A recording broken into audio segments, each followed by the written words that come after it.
makers of Camel cigarettes present Dick Powell as Richard Diamond, private detective.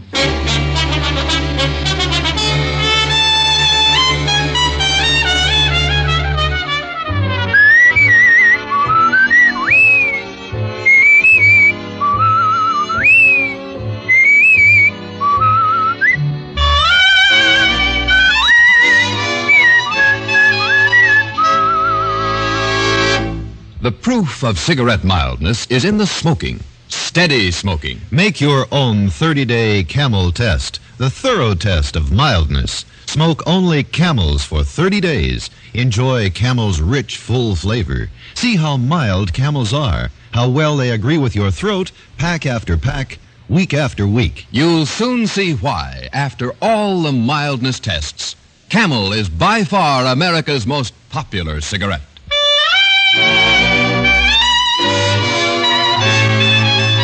Here transcribed is Richard Diamond, private detective, starring Dick Powell.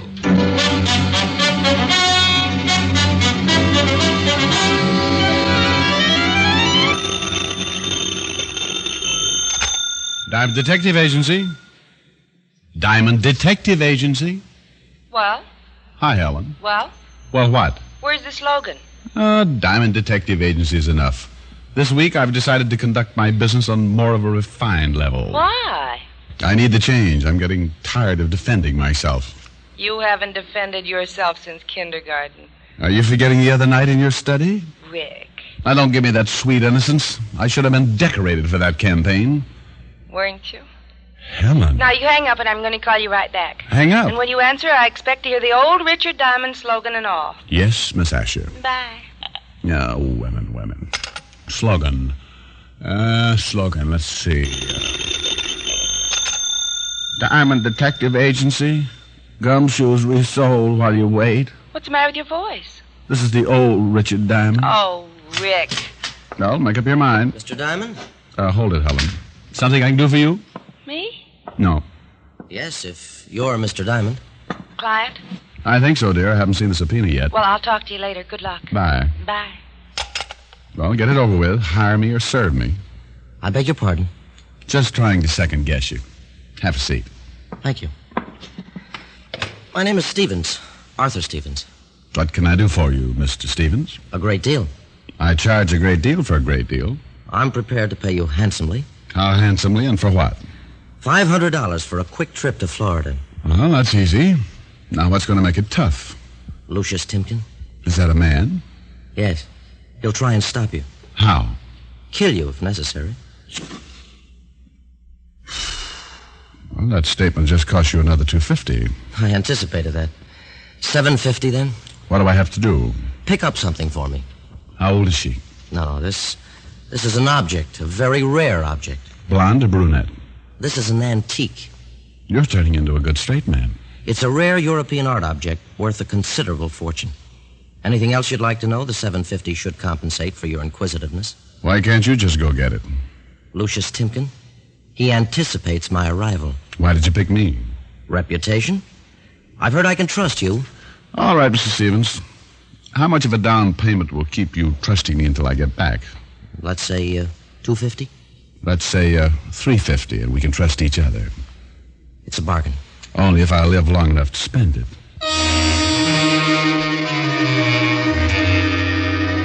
Stevens gave me some instructions, handed me the cash, and I agreed to meet him at my office early in the morning after I had returned with the item.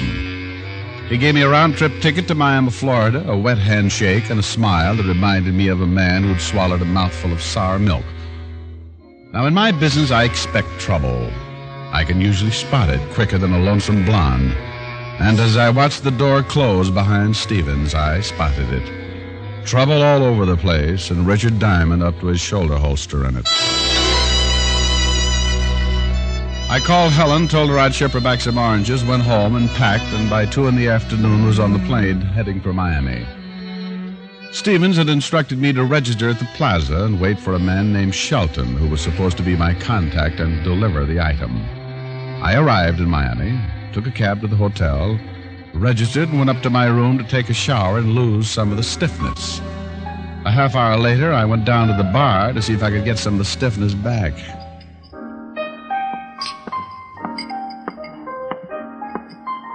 this seat taken? Not a bed. Climb up. Thank you. Nice and cool in here. Yeah? Can I buy you something to go with it? Thank you. A martini. A bartender. A martini for the lady.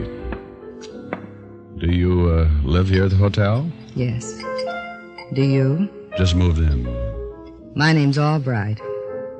Mary Albright. Richard Diamond. Hello. Hello. Staying in Miami long? Depends on the weather. Your martini. Oh, yes. Cheers. To the weather.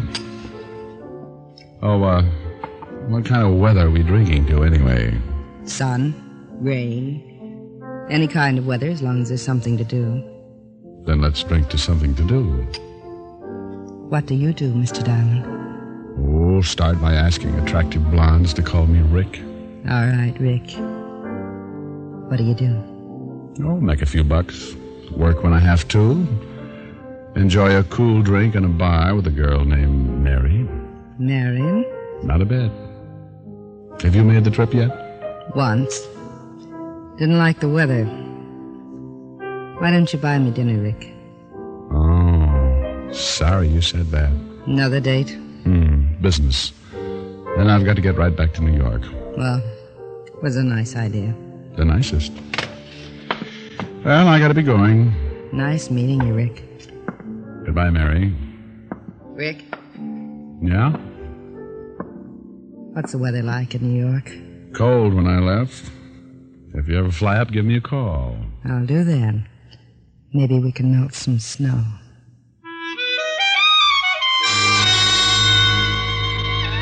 She could have melted an ice floe in the Arctic. I left her sitting at the bar looking lonesome and went back up to my room and enjoyed myself by running into the walls until I got tired and lay down to rest.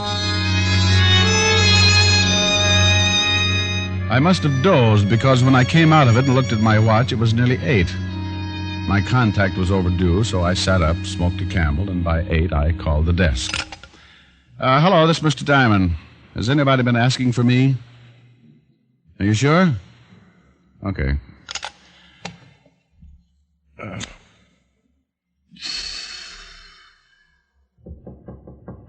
Well, it's about time. Close the door. Hey. Close it. Look, friend, you better... Listen. Go to La Granada. Look, you're hurt. La Granada. Hey. Oh, why does everybody pick my room to die in? He was lying on his back with his eyes open and staring up at the ceiling. I rolled him over and wondered how far he'd travel with a bullet hole in his back. He was heavy-set, wearing a Navy pea jacket and dungarees. The identification in his wallet showed him to be my contact, George Shelton, and his ship was the Rio Queen. I searched him for something that looked like a rare antique, but the sailor was bare, so I sat down and made up my mind. He'd said something before he died. La Granada. I thought about the rest of the money I was going to be out if I didn't bring the antique back to Stevens and called the police. In 10 minutes, Lieutenant Breek of Miami Homicide was looking at my license. Richard Diamond. 180, licensed in the state of New York, brown hair, and the loveliest blue eyes. I can read. Yeah, but that description doesn't do me justice. You're a pretty fresh guy. I was influenced by the Florida propaganda. Well, you're out of your territory. You don't carry any weight down here. Maybe if I ate a big dinner. I think you should know I don't like private cops. I'm glad I have your confidence. You see he just staggered in here? That's right. Ever see him before? No. You weren't expecting him? No. You called the desk and wanted to know if anybody had asked for you. I always do that to get lonesome. What are you doing in Miami? Spying.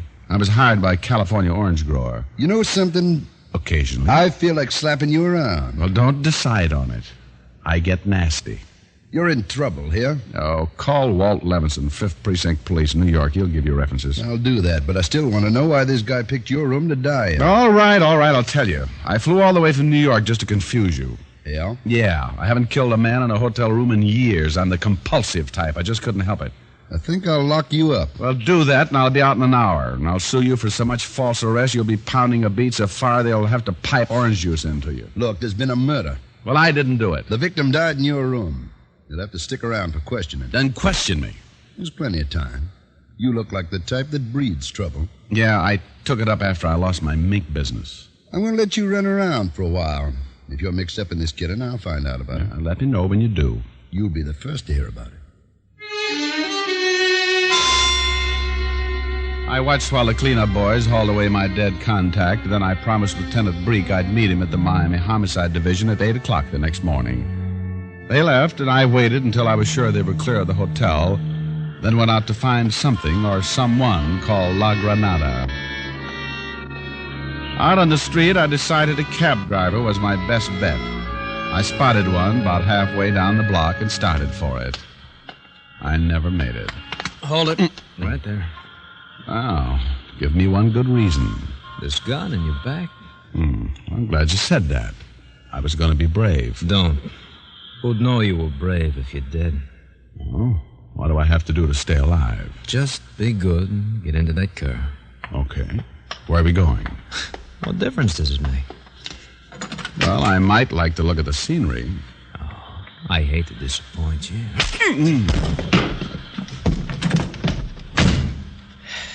See, Mr. Diamond?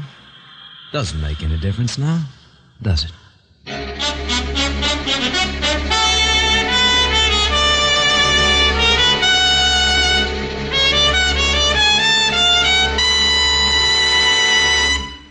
Before we continue with Richard Diamond, here's an important question. Will camels agree with your throat? Here's what noted throat specialists reported in a famous coast-to-coast 30-day camel test. Hundreds of men and women, people in different climates, people with normal throats, smoked only Camels for 30 days. The specialists made weekly examinations of their throats, 2,470 examinations in all, and reported not one single case of throat irritation due to smoking Camels. Will camels agree with your throat? Make your own 30-day Camel test, the sensible, thorough cigarette test. Enjoy Camel's rich, full flavor for 30 days. See how mild Camels are, pack after pack. How well they agree with your throat, week in and week out. You'll make camels your steady smoke. For mildness, for flavor, for constant smoking enjoyment. How mild, how mild can a cigarette be? Make the Camel 30-day test and you'll see. Smoke Camels and see. And now back to Richard Diamond, Private Detective, starring Dick Powell.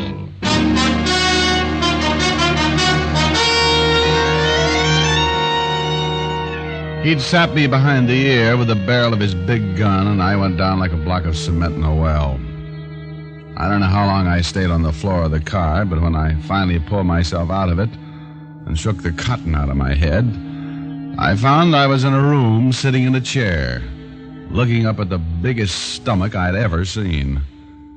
Suddenly, over the stomach, a large, round, red face appeared. It smiled, and I tried to return the courtesy. Feeling better, Mr. Diamond? Well, I haven't felt. Martin. Yes, Mr. Timken. Get Mr. Diamond a drink. Right away, Mr. Timken. Now, let me find my head first. I wouldn't know where to pour it. I don't generally resort to violence. But this time you made an exception. It was necessary. I shouldn't want you to find this place again. I shouldn't want to. What happens when I leave? That depends on how much you care to tell me while you're here. There's your drink. Thanks. What happened to that big gun, Sonny? Oh, would you like to see it? Not especially. Oh, how long did it take you to water this thing? I'm sorry. I didn't know you were a heavy drinker. Not heavy, just determined. Enough levities. Let's get down to business, Mr. Diamond. What kind of business, Mr. Timken? Do you know who I am? I was warned. Then we understand each other. Where is it? What? Ah, don't be absurd. The White Cow. Have you tried the stockyards? You insist in this humor? Only if it gets a laugh. Mr. Diamond, I intend having the White Cow. Why? Has butter gone up again? I know Mr. Shelton came to your hotel room earlier this evening. Yeah. He brought a bullet along with him. We were able to catch him just after he landed, but he eluded us. And Sonny tried to slow him up with his .45. Well, shall we say he met with an unfortunate accident? Somewhere between this accident and your hotel room, he deposited the white cow. Where, Mr. Diamond? He didn't mention it. I'll give you $1,000 for the information. I'd love it, but I don't know what you're talking about. Oh, come. Martin followed you all the way from New York. Good for Martin. He should have been a boy ranger. Look, Martin, plenty of time for your talents. 2,000, Mr. Diamond. For 2,000, I'd sell you my grandmother's bridge work, but I don't know what you're talking about. Well. Martin? Yes, Mr. Timken? Go turn on the radio. Get some music. Yes, Mr. Timken. Oh, I really don't feel like dancing. I'm still a little dizzy. 3,000. Last offer. Charming, but I'm at a loss. Indeed you are. Martin. Yes, sir. Sonny gonna get rough? Where is the white cow? Sorry. Change his mind, Martin. Certainly. Now, look, The white cow, Mr. Diamond.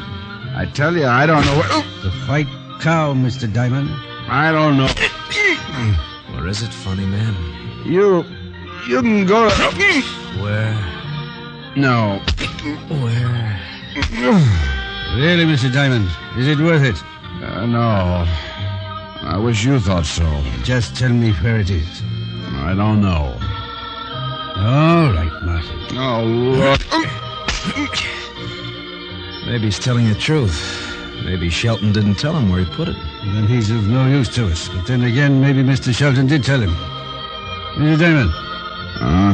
He's an obstinate young man. Oh, I'll change that. No, you might kill him. If he does know, he can still lead us. Put him to sleep and deposit him in some alley. Yes, sir.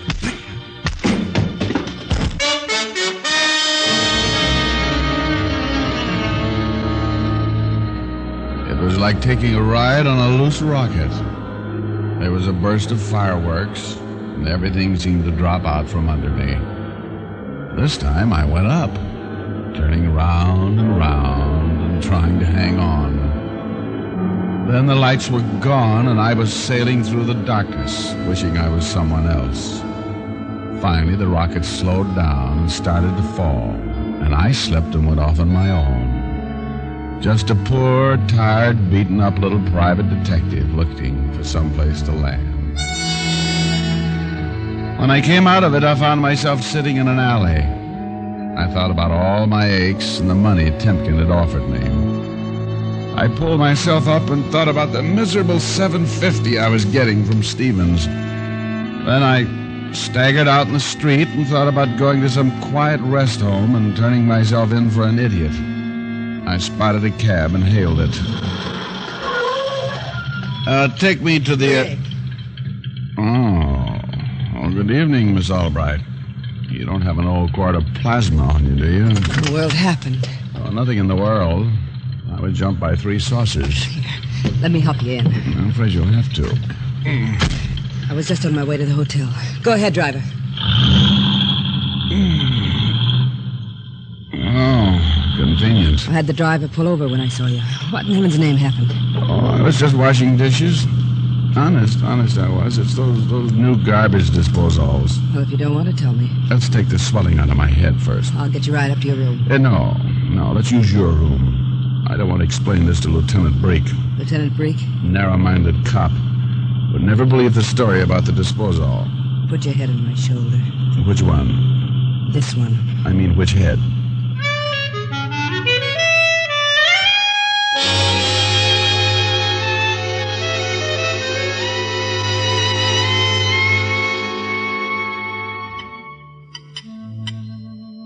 This'll sting a little. Put it on the numb spots,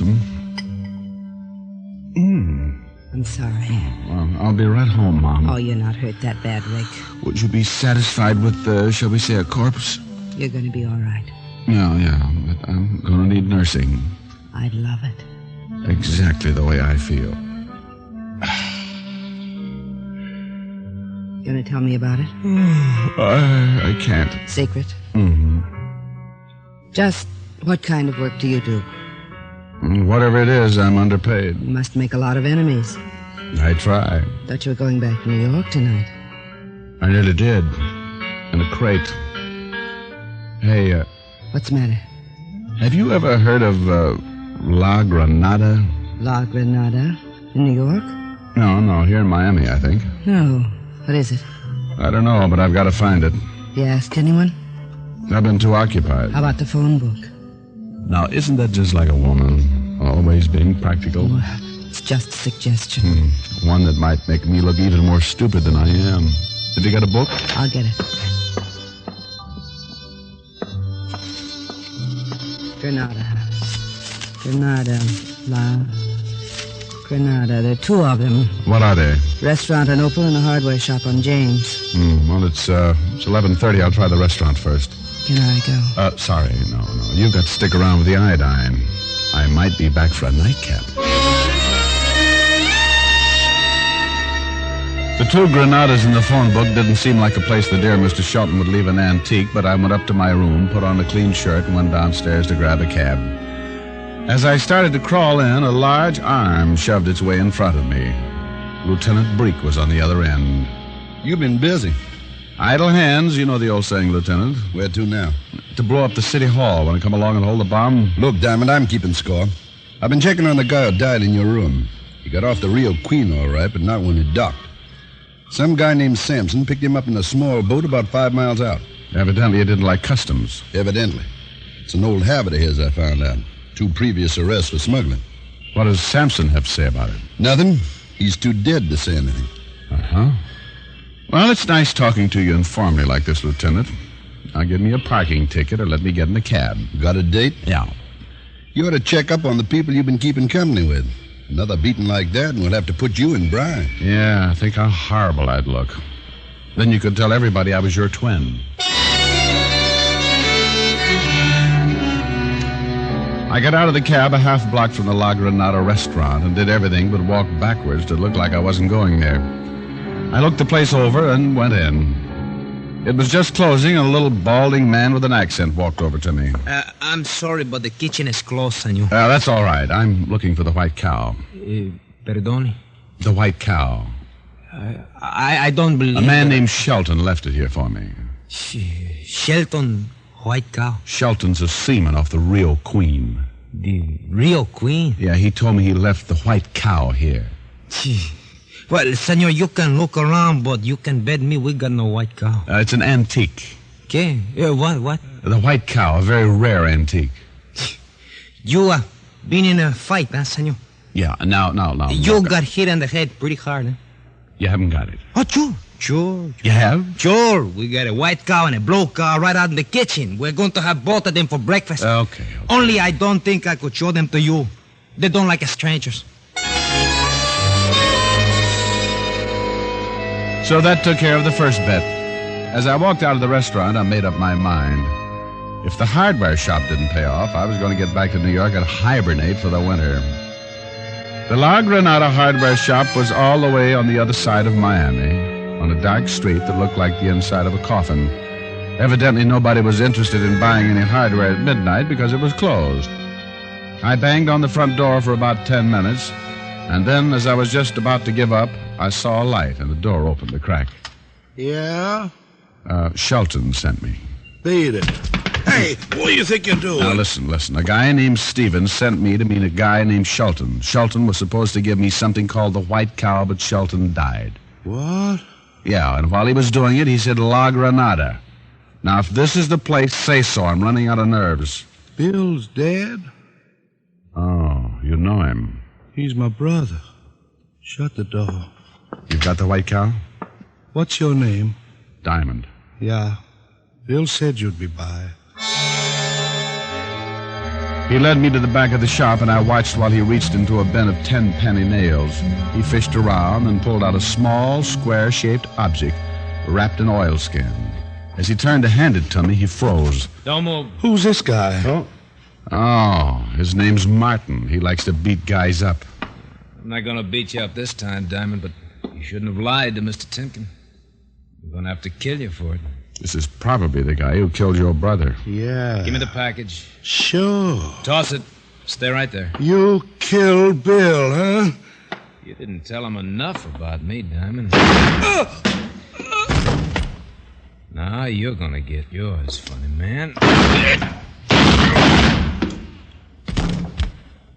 Wow. Well, Miss Albright. You do everything well, don't you? I try. Take the package over here, Rick. Mr. Diamond. Oh, now you're mad.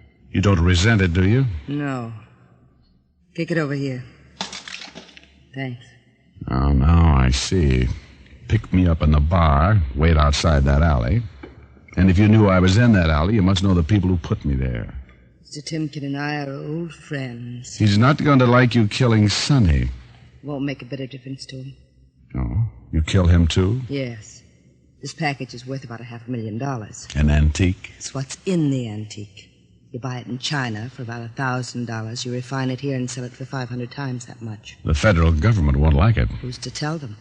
Certainly not Stevens. He contracted to smuggle the stuff in. Everybody else is dead. But me. Sorry about that. I was beginning to like you. Oh, but not $500,000 worth. No. Drop it, lady. What? Don't do it.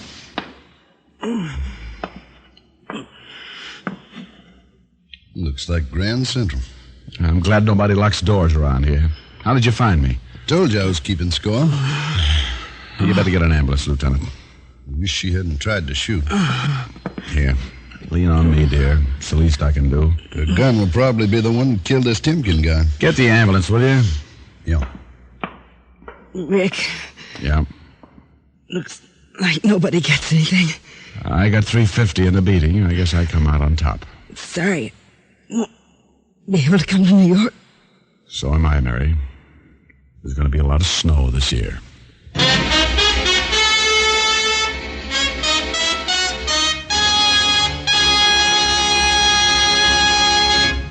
Dick Powell will return in just a minute. A few years ago, 113,597 doctors were asked what cigarette they smoked.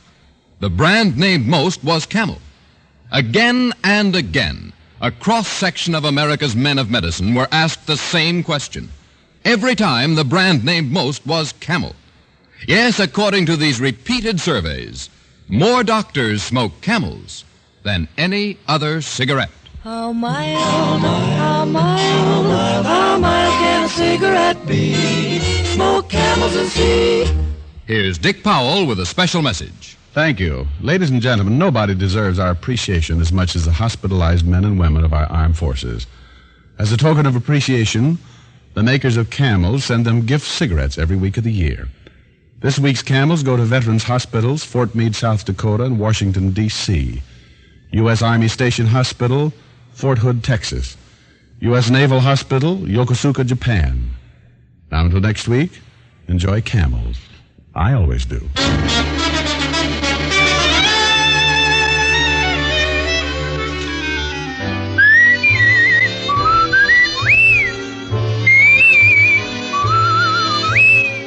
Tonight's transcribed adventure of Richard Diamond was written and directed by Blake Edwards with music by Frank Worth. Virginia Gregg played the part of Helen Asher. Others in the cast were Sidney Miller, Ted DeCorsia, Tony Barrett, Alan Reed, Herb Butterfield, and Tony Michaels. Be sure to listen to another great Camel show, Vaughn Monroe and the Camel Caravan, every Saturday night. Men, pack your pipes with Prince Albert, America's largest selling smoking tobacco. PA's choice tobacco is crimp cut for smooth, even burning, and specially treated to ensure against tongue bite.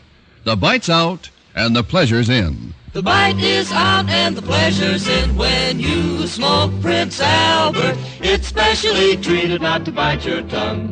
The bite is out and the pleasure's in.